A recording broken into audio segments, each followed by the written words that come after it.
So I thought I'd take a video of the garden rather than just taking a picture, although I do have a few pictures. This is my makeshift greenhouse here. You can see, you can get way up here. It's one of those odd round front shaped, corner shaped, fish tanks. And in it, here you can see, I've got broccoli sprouts. They're just starting to get their first true leaves here, and over here, here's cauliflower. And actually there is some cauliflower here in some of these larger square pots as well, and they're doing much better than the ones in the little planters. If you look over here, I have to lean way back, there's the dog pen. This is my garden. It's pretty windy out here, so this is probably pretty loud. There's not a whole lot to see here. Come over this way. You can see my cilantro. This is the stuff that I didn't dig up. This is the stuff that volunteered but stayed in the bed where it belongs. Over here, I have more broccoli seeded. I have Brussels sprouts. I've got cabbage. I've got, oh goodness, I don't even remember what all else. I know that there's beets in there. At some point there's spinach, and the spinach I went 2 routes. I did some here, and you probably can't really see it because it's so teeny tiny. But some of the spinach I was very neat and careful about seeding every few inches, and some of it I just broadcast seeded because I just pick it for salad greens in the spring.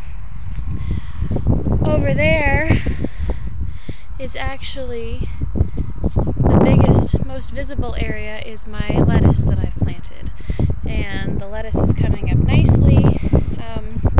I'll be honest and say I don't remember what I planted over here. This might have been the spinach. I think that's the beets over there. I'm a little haphazard about that stuff, to be quite honest, because I'll recognize it once it gets up big enough to be used. This right here is my kiwi vine. I planted it 4 or 5 years ago, right after my husband were married, so it must have been 5 years. It hasn't fruited yet. I think we're going to move it to a different spot this year. Over here we've got some tree trimmings and stuff that I had to move out of the old garden. I was using them for stakes. Here is all of that extra volunteer cilantro, at least what I haven't given away. And I still have to find homes for some of it because I don't need it, as you might have been able to tell from looking at the rest of my garden. This bed right here, this tub right here, is the cutoff of a horse trough, and we're going to be sticking it in the garden, filling it with good compost, and planting carrots in it here soon. The rain kind of got in the way of those plans.